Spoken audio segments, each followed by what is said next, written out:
नमस्कार दोस्तों, मैं राहुल तोमर स्वागत करता हूं आपके अपने चैनल में। आज आप इस एक वीडियो से डेटा एंट्री का काम सीख लेंगे। तो मेक श्योर करना है, अगर आपको एक्सेल बिल्कुल भी नहीं आता है या थोड़ा बहुत भी आता है तो ये वीडियो देख लो। बस मैं गारंटी देता हूं वीडियो के लास्ट में जब पहुंचेंगे तो आप खुद से थैंक यू बोलेंगे मुझे और अच्छा से कमेंट करके जाएंगे और लाइक करेंगे और वीडियो को शेयर करके जाएंगे, क्योंकि इस एक वीडियो में आपको data entry basic to advance पूरा का पूरा सिखाया जाएगा।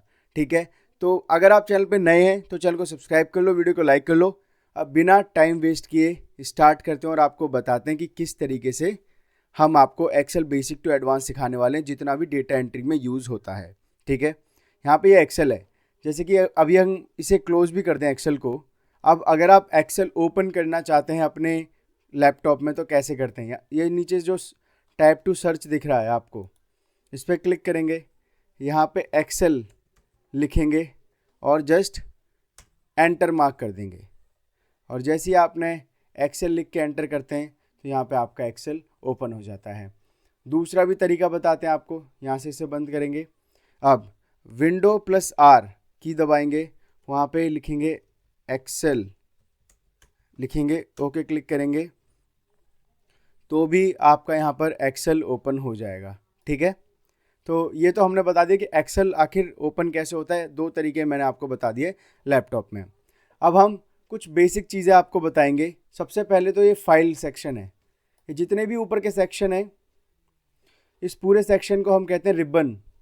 और इसके अंदर ये अलग अलग टैब होते हैं, home tab, insert tab, draw tab, और इसके अंदर ये कुछ टूल्स होते हैं, ऑप्शंस होते हैं। ठीक है, एक बार दोबारा से रिपीट करता हूँ। ये प्लेन में खोलता हूँ दोबारा से एक और नई शीट। ये जितना हमारा ऊपर पूरा इतना ऑप्शंस दिख रहे हैं जितने में, इसे हम कहते हैं रिबन। और ये जो होम है, इंसर्ट है, ड्रॉ है, इसे हम कहते हैं टैब। इनके अंदर होते हैं ऑप्शंस या टूल्स कह सकते हैं आप उन्हें। ठीक है, ये आपको समझ में आ गया होगा।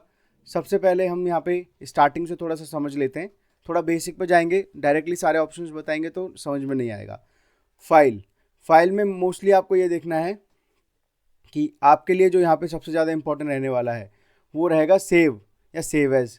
अगर आप सेव एज पे क्लिक करते हैं तो यहाँ पे ऑप्शंस आ जाएंगे, आप इस फाइल को कहाँ पर सेव करना चाहते हैं।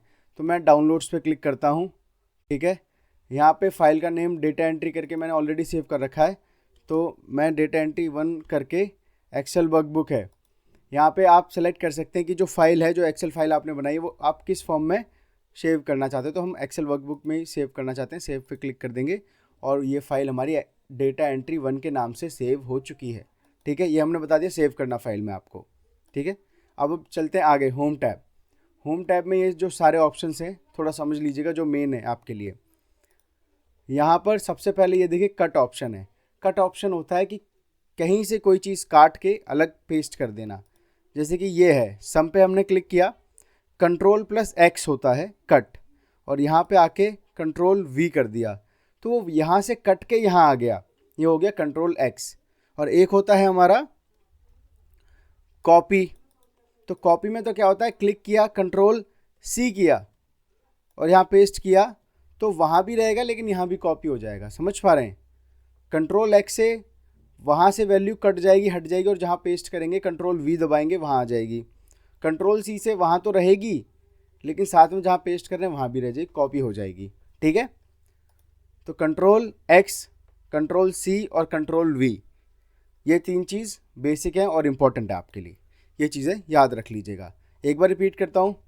कंट्रोल सी होता है किसी चीज़ को कॉपी करने के लिए, कंट्रोल वी होता है कॉपी करके किसी को कहीं पर भी पेस्ट करने के लिए, कंट्रोल एक्स होता है जैसे इस पर कंट्रोल एक्स किया और यहाँ कंट्रोल वी कर दिया तो वहाँ से काट के दूसरी जगह पेस्ट करने के लिए। ठीक है, आई होप आपको समझ में आ गया होगा। ठीक है, अब ये तीन चीज़ें तो हमने समझ ली हैं। अब यहाँ पर कुछ इसी तरीके से है। ये फॉर्मेट पेंटर का मतलब ये होता है जिस तरीके से कोई सा भी हमारी जो सेल है या कोई सा भी सेक्शन है जो हमने फॉर्मेट बना रखा है उसका, जैसे आप देखिए ये पूरा वाइट है लेकिन ऊपर वाला हमने येलो और बोल्ड लेटर्स में कर रखा है। अगर हम इसको भी इसके जैसा करना चाहें, पॉइंट जैसा, तो हम पॉइंट पे क्लिक करेंगे, फॉर्मेट पेंटर पे क्लिक करेंगे तो इसका जो फॉर्मेट है, जो फॉन्ट वगैरह पीला कलर है बोल्ड में, वो कॉपी हो जाएगा। अब हम किसी भी सेल पे क्लिक करेंगे तो वो इसी की तरह कन्वर्ट हो जाएगी। मान लो सम पे क्लिक करते हैं सम भी इस तरीके से हो गया। तो फॉर्मेट पेंटर होता है, मतलब वो फॉर्मेट को कॉपी कर लेता है और जिस पे भी हम पेस्ट करेंगे तो वहाँ का फॉर्मेट यहाँ भी आ जाएगा उसी तरीके से, ठीक है। तो ये हो गया। अब इसके बाद हमारे पास होता है, ये आप देखिए फॉन्ट्स में होता है कि आप किस तरीके से जो टेक्स्ट है वो दिखाना चाहते हैं अपने में, ठीक है। तो ये आप चेक कर सकते हैं, किसी भी लेटर को या वर्ड को किसी को भी आपको बोल्ड करना है, मतलब डार्क करना है। मान लीजिए हमने 55 पे क्लिक किया, अब हम इसे डार्क करना है तो बोल्ड पे क्लिक करेंगे, ये डार्क हो गया, देखिए कर देंगे। इस पर क्लिक किया और इस पर कर दिया, ये थोड़ा सा तिरछा सा हो जाता है, ठीक है। ये हमारा अंडरलाइन का होता है, अंडरलाइन हो गया। आप 55 पे ध्यान रखिएगा। थोड़ा सा और जूम कर देता हूँ, मे भी ज़्यादा ईजी रहेगा आपको। थोड़ा और जूम, 1 सेकंड बस, हाँ अब थोड़ा और ज़्यादा ईजी रहेगा।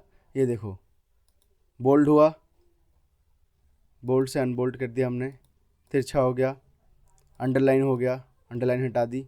अब उसके बाद जो सेक्शन आता है हमारे पास, ये आता है बॉर्डर का। ये जो सेक्शन आपको दिख रहा होगा बॉर्डर के लिए होता है, मतलब आप बॉर्डर सेट करना चाहते हैं। जैसे कि मान लीजिए मैंने यहाँ पे कुछ लिखा, राहुल, नीचे लिखा तोमर, तो अब ये ऐसे लिखा हुआ है। अब मैं चाहता हूँ इसमें बॉर्डर हो जाए, जैसे यहाँ पे लाइनिंग दिख रही है ब्लैक ब्लैक कलर की साइड में, तो इसमें भी हो जाए, इसमें नहीं है। तो इन दोनों को ऐसे क्लिक करेंगे और ऐसे आखिर सेलेक्ट कैसे करते हैं, जैसे कि आप ऐसे तो क्लिक कर लेंगे कहीं भी, ऐसे क्लिक कर लिया, क्लिक कर लिया, क्लिक, लेकिन सबको एक साथ सेलेक्ट कैसे कर सकते हैं। मान लीजिए 81 पे क्लिक किया, छोड़ा नहीं है, क्लिक प्रेस कर लिया है आपने, और फिर माउस को, जैसे कि जो आपने लेफ़्ट साइड का बटन दबा रखा है माउस का, उसी को दबा के ऐसे ड्रैग कर देना है, तो पूरा सेलेक्ट हो जाता है। और बाकी दूसरा तरीका भी होता है किसी रेंज को सेलेक्ट करने का। आपने क्लिक किया, फिर आपने शिफ्ट बटन दबाया, और जो 4 एरो के ऑप्शन बने होते हैं कीपैड में, तो डाउन एरो दबाया तो ऐसे ऐसे सेलेक्ट कर सकते हैं आप।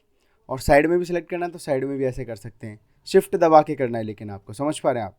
तो इस तरीके से सेलेक्ट हो सकता है। माउस से भी ऐसे क्लिक करा, लेफ़्ट साइड वाला बटन दबाया रहे माउस का और ड्रैग कर दिया, या तो करके क्लिक करके शिफ्ट दबाया और डाउन एरो दबा दिया, या राइट एरो दबा दिया, लेफ़्ट एरो दबा दिया, या अप एरो दबा दिया, ऊपर भी सेलेक्ट कर सकते हैं। इस तरीके से सेलेक्ट होती है रेंज।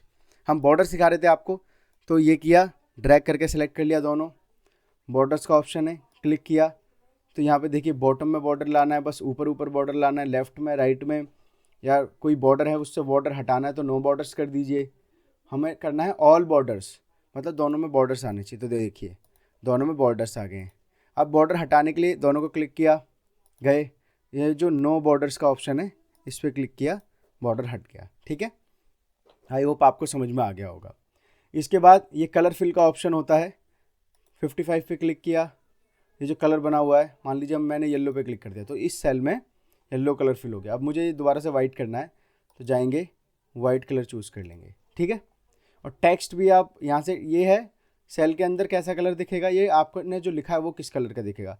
मान लीजिए 55 है, इसे मैं रेड दिखाना चाहता हूँ, तो देखिए रेड हो गया। दोबारा से ब्लैक कर देते हैं इसे, ठीक है। तो ये आपको अभी, हाँ ये ऊपर 3 चीज़ें और रह गई हैं। मान लीजिए 55 लिखा है, तो ये तीनों चीज़ें एक ही हैं। आप यहाँ से भी किसी का टेक्स्ट साइज़ बढ़ा घटा सकते हैं, और यहाँ से भी कर सकते हैं। ये जो ए बना है, ए अप एरो मतलब साइज़ बढ़ेगा, ए डाउन एरो मतलब टेक्स्ट का साइज़ घटेगा, ठीक है। मान लीजिए 18 पे क्लिक किया, इस पर क्लिक किया, ये देखिए 18 का साइज़ बढ़ रहा है, क्लिक कर रहे हैं। अब घटाना है तो इस वाले ए पे क्लिक करेंगे, ये माइनस हो रहा है। आप चाहें तो डायरेक्टली यहाँ से भी बढ़ा घटा सकते हैं। 12 हो रखा है अभी यहाँ पर, मान लीजिए मुझे करना है 20 कर दिया मैंने। अब मुझे दोबारा 12 करना है तो 12 कर दिया, ठीक है, देख पा रहे होंगे आप। तो ये इतना सेक्शन हमने समझ लिया है, ठीक है। ये सारी चीज़ें समझने की ज़रूरत है, क्योंकि मे भी वीडियो थोड़ी सी लंबी होगी, लेकिन एक ही वीडियो में सारी चीज़ें क्लियर हो जाएंगी और आपको कोई और सी वीडियो नहीं देखनी पड़ेगी, ठीक है। अब हम चलते हैं, ये जो अलाइनमेंट का सेक्शन हमारे पास आता है। अलाइनमेंट का सेक्शन मतलब ये है, ये देखिए मान लीजिए ये टेक्स्ट लिखा है, ट्रिम पे हमने क्लिक किया, अप डाउन, जैसे कि कोई बड़ा पैराग्राफ लिखा है तो सारा का सारा सेक्शन इसमें अप होता है, ऊपर की तरफ चला जाता है, इसमें नीचे की तरफ आ जाता है सारा सेक्शन, और इसमें बीच में हो जाता है, ठीक है। और ये जो सेक्शन है ये आप 3 नीचे के देखेंगे, तो इसमें क्या होता है कि लेफ़्ट राइट और मिडल में एडजस्ट होता है। जैसे कि ये ट्रिम लिखा हुआ है लेफ़्ट में, इसे मिडल में लाना है, देखिए बीच में आ गया, अब इसे राइट साइड में ले जाना हो तो राइट साइड में आ गया, बीच में लाना है, बीच में आ गया, और लेफ़्ट वाला क्लिक कर देंगे तो लेफ़्ट में आ जाएगा। ठीक है, कुछ इस तरीके से ये काम करता है। और ये मैंने आपको बता दिया, जैसे कि मान लीजिए टेक्स्ट लिखा हो, बहुत सारा टेक्स्ट लिखा है जो कि 2-3 कॉलम में आया है, तो उसे ऊपर की साइड शिफ्ट करने के लिए ये है, नीचे की साइड शिफ्ट करने के लिए ये होता है, और उसे बीच में शिफ्ट करने के लिए ये होता है। ऐसे ही लेफ़्ट में करने के लिए ये, राइट में करने के लिए, मिडल में करने के लिए ये। ठीक है, अब ये हमारा, आप देखेंगे कि आप टेक्स्ट को इस तरीके से घुमा भी सकते हैं, जैसे कि ट्रिम है, इस पर क्लिक किया, ये देखिए किस तरीके से टेक्स्ट हो गया। तो इसकी ज़्यादातर यूज़ नहीं होता है हमें, ठीक है, इसका ज़्यादातर यूज़ नहीं करना पड़ता, लेकिन फिर भी मैंने ऑप्शन बता दिया आपको। ट्रिम पे क्लिक किया और ये देखिए यहाँ से क्या स्पेस बढ़ता रहेगा। अगर आपको स्पेस बढ़ाना है किसी टेक्स्ट में और फिर स्पेस घटाना है तो ये वाला ऑप्शन कर सकते हैं, लेफ़्ट वाला ऑप्शन घटाने के लिए, राइट वाला ऑप्शन बढ़ाने के लिए। ठीक है, अभी हम पूरा स्पेस हटा देते हैं इसमें से, एक सेकेंड जस्ट, ये स्पेस हमने घटा दिया। ठीक है, अब हमारे अलाइनमेंट टैब में 2 ऑप्शन रह जाते हैं, रैप टेक्स्ट और मर्जन सेंटर। मर्जन सेंटर का मतलब क्या होता है कि मान लो 2 सेल हैं अलग अलग, ये 2, ये अलग है, ये अलग है। अब इसमें मान लीजिए, देखिए मैं करके दिखाता हूँ, यहीं पर करते हैं, या तो एक सेल और इंसर्ट कर लेते हैं, देखिए। ठीक है, अब हम यहाँ पे क्या करते हैं कि यहाँ पर जैसे कि अब बहुत से लोग ये सोच रहे होंगे कि अभी अलग से ये जो पूरा कॉलम कैसे ऐड किया। कॉलम ऐसे ऐड होता है, जैसे कि मान लीजिए आपको F के बाद में कोई कॉलम, एक और नई कॉलम ऐड करनी है। मान लीजिए यहाँ पे 4 हैं, हमें 5 चाहिए किसी काम के लिए, तो हमने G पर क्लिक किया, F के बाद लानी है हमें एक, राइट क्लिक किया, यहाँ पे आता है इंसर्ट, तो देखिए एक कॉलम और ऐड होगी यहाँ पे, 1 2 3 4 5 हो गई। इसी तरीके से रो में कर सकते हैं, जैसे कि मान लीजिए इस पर क्लिक किया मैंने, ऊपर की साइड मुझे एक कॉलम चाहिए, इंसर्ट पे क्लिक किया मैंने, राइट माउस का राइट क्लिक करके इंसर्ट पे क्लिक किया, ऊपर एक और रो बन गई। ठीक है, आई होप आपको समझ में आएगा किस तरीके से किया था मैंने। अब बात करते हैं यहाँ पर रैप टेक्स्ट की। रैप टेक्स्ट इसलिए होता है जैसे कि हमारा कुछ बहुत सारा हमने टेक्स्ट लिखा हो, मान लीजिए मैं ऐसे एग्जांपल के लिए बता दे रहा हूँ, ये बहुत सारा हमने टेक्स्ट लिखा हुआ है। ठीक है, अब इसे रैप टेक्स्ट पे क्लिक करेंगे तो वो एक ही सेल में कर देता है, बस उसका साइज़ चेंज हो जाता है। अब मान लीजिए आपने बहुत बड़े कुछ वर्ड्स लिखा है तो वो एक ही में ला देगा, रैप कर देगा, एक ही जगह रैप कर देगा, फैलाएगा नहीं। जैसे कि पहले क्या हो रखा था, है तो ये एक ही सेल में लेकिन दिखने में लग रहा है कि 2-3 सेल में जा रहा है, लेकिन रैप टेक्स्ट पे क्लिक करेंगे तो एक ही सेल में दिखेगा। ये होता है रैप टेक्स्ट। अब बात करते हैं मर्जन सेंटर क्या होता है। जैसे कि ये पहले मर्ज किया जाता है, ठीक है, मान लीजिए ये हमें मर्ज करना है, ये हमारे स्टूडेंट का डेटा है, एग्जाम्पल के लिए और अच्छे से बताता हूँ, मे भी थोड़ा सा कन्फ्यूज़न हो रही होगी मुझे लग रहा है आपको यहाँ पर, तो यहाँ पे बताता हूँ। ये देखिए अलग अलग सेल हैं सारी, ठीक है। अब मुझे मान लीजिए नाम रखना है इसका, रिज़ल्ट नाम रखना है। अब मैंने रिज़ल्ट नाम रखा है इसका, लेकिन ये पूरे डेटा का रिज़ल्ट नाम है, लेकिन रिज़ल्ट यहाँ कोने पे लिखा हुआ है, तो अच्छा नहीं लग रहा और समझ में भी नहीं आ रहा है। तो मैं क्या करता हूँ, रिज़ल्ट मैंने हटाया, पहले मैंने इन सबको सेलेक्ट किया और मर्ज एंड सेंटर कर दिया, तो ये पूरी एक सेल बन गई मर्ज होके। अब मैं जब इस पर रिज़ल्ट लिखूँगा तो सेल मर्ज होगी और जो लिखा हुआ सेंटर में लिखेगा। अब मैं इस पर बॉर्डर पे क्लिक कर दूंगा, अब मैं इसे बोल्ड कर दूंगा यहाँ से, अब मैं इसमें यहाँ पे से कलर फिल कर दूंगा पीला वाला, तो ये देखिए इस तरीके से होता है मर्ज एंड सेंटर। मतलब एक से ज़्यादा जो भी सेल्स होती हैं उन्हें एक दूसरे मर्ज कर देना। यहाँ पे 4 सेल थी, मर्ज कर दिया और सेंटर में नाम लिख गया, ठीक है, मर्ज सेंटर ये होता है। अब यहाँ पर आप किसी भी टेक्स्ट का फॉर्मेट चेंज कर सकते हैं, जनरल है, जनरल पे क्लिक करेंगे, उसे नंबर बना दीजिए, करेंसी बना दीजिए, मान लीजिए ये 18 है, अब इसे हम करेंसी बनाना चाहते हैं, कुछ करेंसी, ये देखिए डॉलर में करेंसी बन गई। तो इसी तरीके से आप कर सकते हैं, कोई भी टेक्स्ट है और उसे कन्वर्ट कर सकते हैं, कुछ भी चीज़ है उसे डेट में कन्वर्ट करना, शॉर्ट डेट में, नंबर में, जनरल में, टाइम में, परसेंटेज में। मान लीजिए परसेंटेज पे कर देते हैं, 1 सेकंड इस पर क्लिक किया और परसेंटेज पे कर दिया, तो ये देखो इस तरीके से हो जाता है, ठीक है।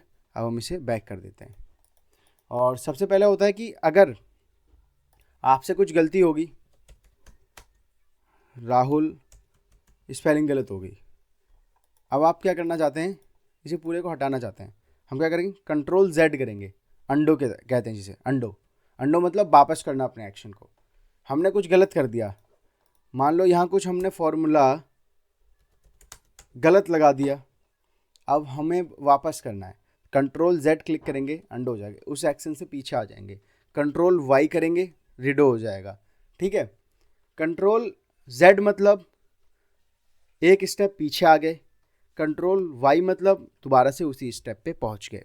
ठीक है, आई होप क्लियर हो गया होगा, कंट्रोल Z और कंट्रोल Y। ठीक है, बाकी अभी के लिए हम इसे डिलीट कर देते हैं।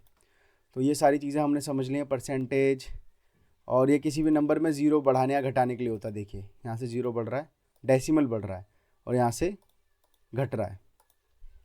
अब ये conditional formatting, format S L, ये सारी चीज़ें हम समझेंगे। बाकी अब ज़्यादा चीज़ें इंपॉर्टेंट नहीं है, क्योंकि डेटा एंट्री के लिए उतनी भी ज़्यादा चीज़ों की ज़रूरत नहीं पड़ती है खास। जस्ट आपको डेटा एंटर करना है, छोटे मोटे फार्मूलेज लगाने होते हैं।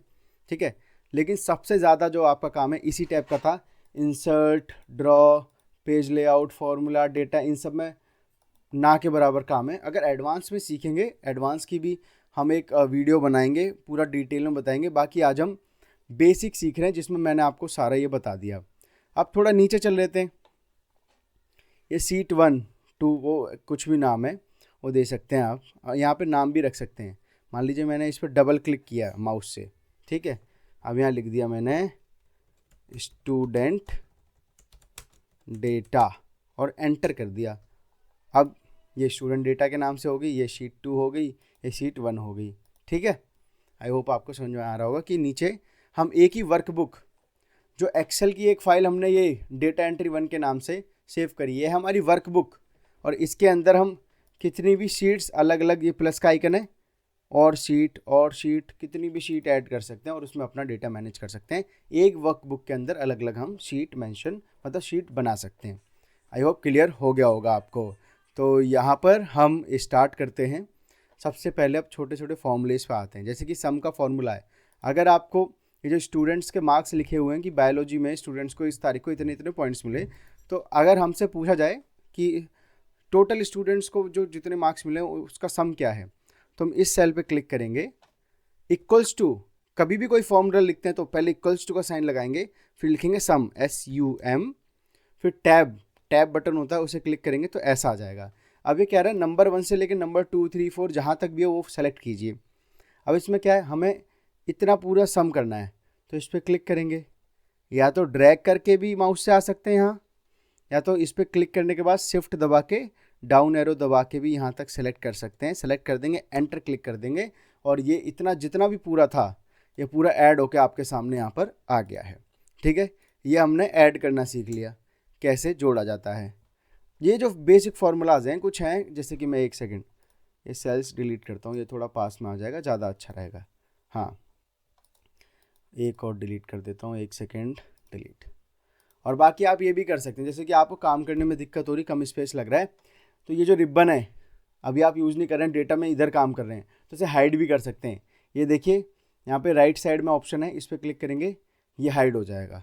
ठीक है, और अगर वापस लाना हो तो क्लिक करेंगे, आ जाएगा, और दोबारा से बाहर आएंगे तो वो हट जाएगा। लेकिन दोबारा से वो आपको लाना है हमेशा के लिए, तो होम या किसी भी टैब पे मतलब क्लिक किया आपने, और यहाँ पे राइट साइड में पिन का ऑप्शन है, पिन पे क्लिक कर देंगे, वो दोबारा से पिन हो जाएगा। ठीक है, आई होप समझ में आ गया होगा। बाकी अभी हम इसको हाइड कर देते हैं, ऊपर कर देते हैं, ऊपर कर दिया हमने। अब हम सीखते हैं यहाँ पे, ये सारे फार्मूला सीखेंगे जो कि मोस्टली इन्हीं फार्मूलाज, ये भी थोड़े ज़्यादा बता दिए मैंने, इतनों की भी ज़रूरत नहीं पड़ती, लेकिन यह है कि आपको बहुत सी सारी चीज़ें आ जाएंगी। सम सीख चुके हैं, अब एवरेज पे चलते हैं, सेकंड वाले पे। मान लीजिए आपको बोला गया कि एवरेज निकालना है, किसी का मीन निकालना है, कि ये जो स्टूडेंट्स के मार्क्स आए इनका एवरेज क्या है, तो इक्वल्स टू कोई भी फॉर्मूला लिखने से पहले फिर लिखेंगे एवरेज, टैब बटन दबाएंगे। अब ये भी कह रहा है रेंज सेलेक्ट कीजिए जहाँ से जहाँ तक कि आप एवरेज लेना चाहते हैं, ये हमने सेलेक्ट की, एंटर मार दिया। 38.2 टोटल मार्क्स जितने भी आए हैं लोगों के, स्टूडेंट्स के, उनका एवरेज आया 38.2, इतने एवरेज मार्क्स है मान लीजिए क्लास के एग्जाम्पल के लिए। ठीक है, तो ये हमने एवरेज सीख लिया।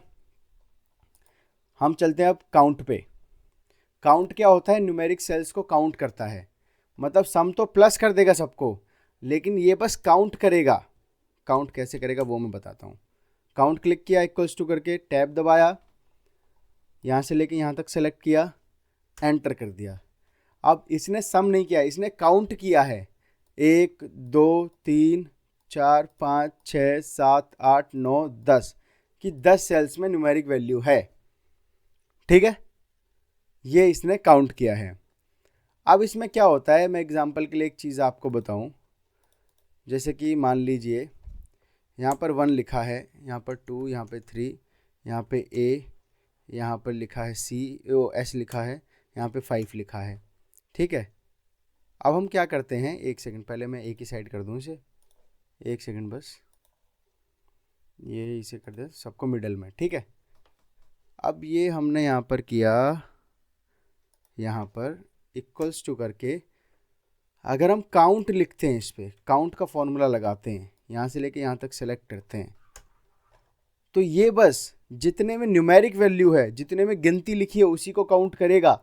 लेकिन अगर किसी सेल में ABCD या टेक्स्ट लिखा है, किसी का नाम लिखा है, कुछ लिखा है, उसे काउंट नहीं करेगा। लेकिन अगर आप चाहते हैं सेल में ABCD लिखी हो या नंबर लिखा हो, कुछ भी लिखा हो, दोनों काउंट होने चाहिए, तो यहाँ पे लगाते हैं काउंट A का फॉर्मूला, जो कि ये वाला फॉर्मूला चौथा। इस पर क्लिक करेंगे, देखिए पहले 4 वैल्यू आ रही थी, वो बस नंबर्स को काउंट कर रही थी। अब लिखेंगे हम काउंट A, काउंट मतलब नंबर को करेगी, और A जोड़ देंगे मतलब अल्फ़ाबेट्स को भी करेगी। ठीक है, काउंट A, टैब दबाएंगे, यहाँ से लेके यहाँ तक सेलेक्ट करेंगे। पहले 4 आ रहा था, अब 6 आ रहा है, क्योंकि इसने A और S को भी काउंट कर लिया है। आई होप ये चारों फॉर्मूले क्लियर हो गए होंगे। आपको अगर थोड़ा सा फास्ट लग रहा हो, वीडियो रोक रोक के देख सकते हैं, 2-3 बार रिपीट कर सकते हैं, ज़्यादा अच्छा रहेगा। अब इफ़ का फॉर्मूला क्या होता है, इफ़ का फॉर्मूला होता है, इफ़ एक कंडीशन होती है, जैसे कि हम इसे डिलीट करेंगे। इफ़ एक कंडीशन होती है, जैसे कि मैं दिखाता हूँ आपको, इफ़ का फॉर्मूला इक्वल्स टू, इफ़ दबाया हमने, टैब दबा दिया, 16 पे क्लिक किया। ठीक है, if this value is greater than 10 then true, otherwise false. ठीक है, अब इसका मतलब क्या हुआ, दोबारा से बताता हूँ। ये हमने क्या किया, यहाँ पर ये सेलेक्ट किया, एक सेकंड ये हटा देता हूँ। ये D2 इफ़ लगा के ये सेल सेलेक्ट करी 16 वाली। अब यहाँ ग्रेटर देन का साइन लगाया, 10 लगाया, कंडीशन बता रहा हूँ मैं आपको इफ़ का मतलब क्या होता है। मैंने ये लिखा कि अगर D12 इसको सेलेक्ट किया, दोबारा एक बार करता हूँ, ज़्यादा क्लियर रहेगा आपको। ठीक है, दोबारा करता हूँ एक और बार समझा के। इक्वल्स टू दबाया, फॉर्मूला लगाने से पहले इफ़ लिखा, टैब दबाया, फॉर्मूला लग गया। अब हम कहना चाहते हैं कि अगर ये 16 जो है 10 से ज़्यादा है तो ट्रू लिखो, अगर 10 से ज़्यादा नहीं है तो फॉल्स लिख दो। तो 16 लिखा हमने और इफ़ लगाए, if 16 is greater than 10, comma लगा देंगे कि अगर ऐसा होता है तो क्या हो, तो ट्रू हो, अदरवाइज कॉमा लगा दें, अदरवाइज क्या हो, अदरवाइज फॉल्स लिख जाए, और एंटर लगा देंगे। इस तरीके से होता है ये इफ़ का। ठीक है, आई होप आपको समझ में आ गया होगा। अब हम चलते हैं, आपको सिखाते हैं लेंथ। लेंथ का मतलब होता है कि वो सेलेक्ट करेगा कि कितनी लेंथ है इसकी, तो equals to LEN length, tab click करेंगे, इस पर क्लिक करेंगे, एंटर कर देंगे, तो बता देगा इसमें 3 अल्फ़ाबेट्स लिखे हुए हैं, 3 की इसकी लेंथ है, ये होता है। फिर हम करेंगे ट्रिम पे। ट्रिम का मतलब ये होता है, जैसे कि मान लीजिए ये है, एक बार मैं क्लिक करता हूँ, इसमें स्पेस है 2-3, तो इसमें ये अगर टेक्स्ट से पहले कोई स्पेस हो, उसे हम कहते हैं वाइट स्पेस। अब हम इसे ट्रिम करना चाहते हैं कि सबका वाइट स्पेस हट जाए, सब एक तरीके से वो सेट हो जाए। इक्वल्स टू करेंगे, ट्रिम लिखेंगे, टैब दबाएंगे, इसे क्लिक करेंगे, एंटर कर देंगे, तो यहाँ पे देखिए लिख के आ गया, और यहाँ पे जो स्पेस था वो यहाँ से हट गया। ये होता है ट्रिम, कोई भी फालतू का जो स्पेस है उसे हटाना। कॉन्केनेट और टेक्स्ट जॉइन होता है किसी 2 चीज़ों को जोड़ना। जैसे कि मान लीजिए मैं अपना ही नाम बता रहा हूँ, राहुल इक्वल्स टू तोमर लिखा है, यहाँ पर हम इक्वल्स टू कॉन्केटेनेट, ये जो फॉर्मूला है कॉन्केटेनेट नीचे वाला, इस पे गए, टैब दबाया। अब ये कहता है किस किस टेक्स्ट को आपको ज्वाइन करना है, इस पे और कॉमा, इसको, और एंटर कर दिया, तो देखिए राहुल तोमर लिख के आ गया। अब यहाँ पे कि स्पेस नहीं आ रहा बीच में, तो हम क्या करेंगे, तो फॉर्मूला दोबारा से ओपन करेंगे और यहाँ पे एक कॉमा और लगाएंगे, और यहाँ पर आएंगे और यहाँ पे डबल ऐसे सेमी कॉलम दे के बीच में स्पेस दे देंगे और ये हमने एंटर कर दिया। तो अब देखिए राहुल तोमर जो लिखा हुआ है उसमें स्पेस आ चुका है, ठीक है। अब ये होता है कॉन्केटेनेट और टेक्स्ट जॉइन का मतलब दोनों का यही है। अब आपको किसी टेक्स्ट का पार्ट, मान लीजिए किसी सेल में बहुत लंबी चीज़ लिखी हुई है, अपनी थोड़ी तारीफ कर लेता हूँ, Rahul is a good boy ठीक है। तो अब हमें ये लेफ़्ट राइट या मिड पार्ट निकालना है किसी टेक्स्ट में से, तो इक्वल्स टू करेंगे, ठीक है। लेफ़्ट किया हमने, इस पर किया हमने, एंटर मार दिया हमने, आर आ गया, ठीक है। लेफ़्ट में आर है, राइट का करेंगे तो वाई आ जाएगा, मिड का करेंगे तो बीच का आ जाएगा, ठीक है। और अगर एक वर्ड लिखा होगा तो उसका भी आ जाएगा। तो इस तरीके से होता है कि ये, एक सेकेंड, कि आपको निकाल के देते हैं लेफ्ट में क्या लिखा हुआ है अल्फ़ाबेट, राइट में क्या है, मिड में क्या है। वी लुकअप और एक्स लुकअप क्या होता है ये हम नेक्स्ट वीडियो में सीखेंगे, क्योंकि ये एडवांस एक्सेल का पार्ट होता है, बेसिक एक्सेल का नहीं होता है। टेक्स्ट से क्या होता है कि हम किसी भी डेट्स को या नंबर्स को टेक्स्ट फॉर्मेट में कन्वर्ट कर पाते हैं, ठीक है। तो ये कुछ ज़्यादा कठिन नहीं है, बस ऐसे क्लिक करते हैं, टेक्स्ट लिखते हैं, टैब दबाते हैं, उस चीज़ को सेलेक्ट कर लेते हैं और एंटर दबा देते हैं, तो आपके सामने आ जाता है। वो जो फॉर्म होती है वो टेक्स्ट में चेंज हो जाती है। और ये लास्ट हमारा जो रह गया नाउ टुडे, इसमें हम डेट या टाइम पता करते हैं, जैसे कि इक्वल्स टू नाउ लिखेंगे, एंटर कर देंगे, एक सेकेंड, नाउ लिख के सेमी कॉलम दबाएंगे तो ये हमारे पास डेट प्लस टाइम दोनों आ जाएगा। और इक्वल्स टू लिख के टुडे लिखेंगे, टैब दबाएंगे, ब्रैकेट बंद करेंगे, एंटर करेंगे तो बस आज की डेट आ जाएगी। नाउ में डेट और टाइम दोनों आ जाएगा, टुडे में ओनली डेट आ जाएगी। तो आई होप मैंने आपको सारे फॉर्मूलेज बता दिए हैं। कोई भी फार्मूला रह गया है अगर जो आपको समझना है तो अलग से कमेंट कर दीजिएगा कमेंट बॉक्स में, उसके लिए अलग से वीडियो बना के ज़रूर बताया जाएगा। और X lookup, V lookup, pivot table, pie chart बनाना, या मतलब जितने भी एडवांस रूल्स हैं वो भी अगर आप सीखना चाहते हैं तो उसके लिए एक एडवांस एक्सेल की वीडियो ज़रूर बनाई जाएगी। अगर आप लोग चाहते हैं उसे देखना तो कमेंट बॉक्स में कमेंट करके ज़रूर बताइएगा। मिलते हैं किसी नई वीडियो में, तब तक के लिए जय हिंद दोस्तों।